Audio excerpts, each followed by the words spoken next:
लड़की हुई है एक प्रेरित कहानी। 2 दिन तो हुए थे माँ को घर आए हुए और सुबह सुबह ही माँ अपना सामान पैक करके वापस जाने की तैयारी कर रही थी। ऐसे ही तो माँ नहीं आई थी बेटे के घर।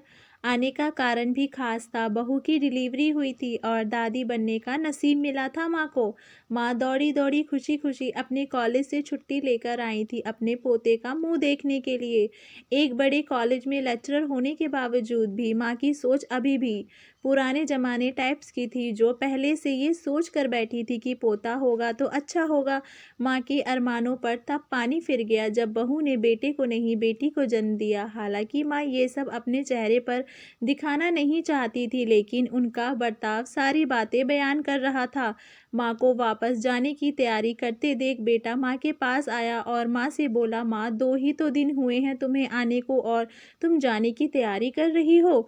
अरे बेटा तुम तो जानते ही हो कॉलेज फिर से शुरू हो गए हैं, तुम्हारे पापा और मेरे लेक्चर फिर से शुरू करने पड़ेंगे। ज़्यादा छुट्टी भी तो नहीं ली थी मैंने। जाना तो पड़ेगा, लेकिन तू चिंता मत कर।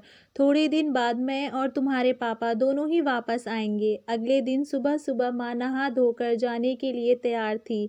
बेटा किचन में चाय बनाकर माँ को देता है। माँ बेटे को बहू और पोती के बारे में पूछती है। बेटा कहता है दोनों सो रहे हैं। माँ बेटे से कहती है, खुशी की बात है बेटा, तेरे यहाँ लक्ष्मी ने जन्म लिया है, लेकिन मेरी मानो तो अब तुम और बहू मिलकर एक और बच्चा प्लान कर लो ताकि तेरी फैमिली पूरी हो जाए। हो सकता है मेरी बातें तुम्हें पुराने ज़माने की लगे, लेकिन थोड़ा प्रैक्टिकल होकर सोचो। बेटा अच्छे से जानता था कि माँ जो कह रही थी, वो जो कहना चाहती थी, वे बातें दोनों ही बहुत अलग थी। बेटे ने अपने जेब से अपना फ़ोन निकालकर और उसमें कई मैसेजेस माँ को दिखाए और बोला, देखो माँ, तुम्हारी बात तुमसे पहले ये दर्जनों लोग मुझे मैसेज में कह चुके हैं।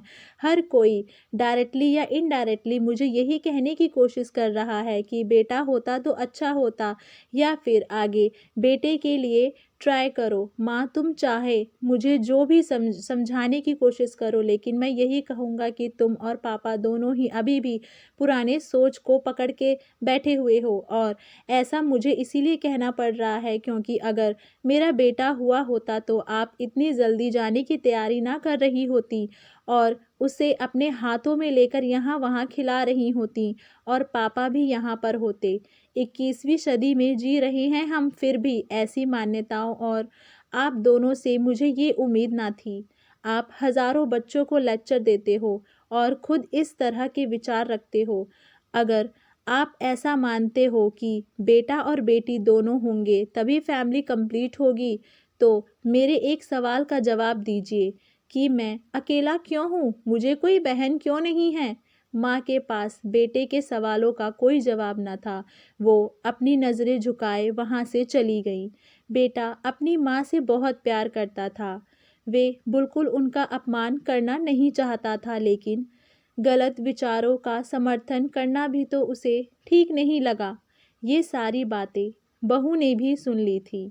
बेटे ने उसके पास जाकर उसका उतरा हुआ चेहरा देखकर उसे समझाते हुए कहा, देखो चारू, तुम्हें माँ की बातों से या किसी और की बातों से परेशान होने की ज़रूरत बिल्कुल नहीं है।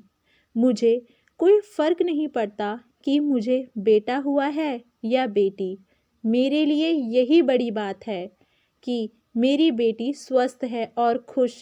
चारू बोली, मैं माँ की बातों से या किसी और की बातों से बिल्कुल परेशान नहीं हूँ, लेकिन हाँ, मैं परेशान ज़रूर हूँ।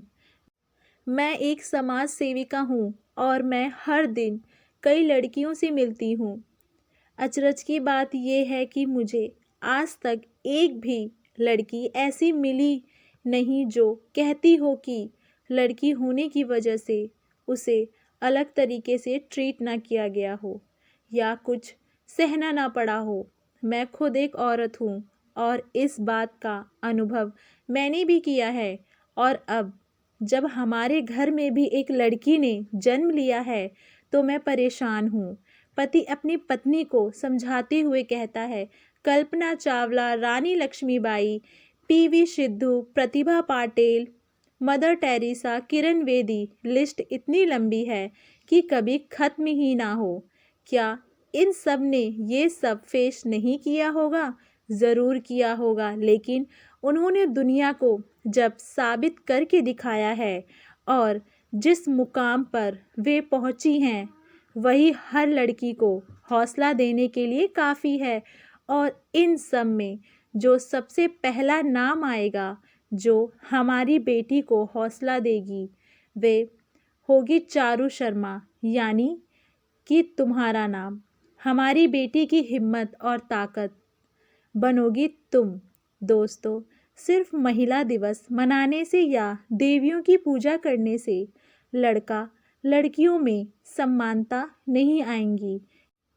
ये समानता तब आएगी जब हम अपने विचारों को जड़ों से बदल पाएंगे। आशा करती हूँ आप सभी लोगों को हमारी ये छोटी सी कहानी अच्छी लगी होगी। अगर अच्छी लगी है तो हमें नीचे कमेंट में ज़रूर बताएं और हमारे चैनल वानी वॉइस को लाइक शेयर सब्सक्राइब करना ना भूलें।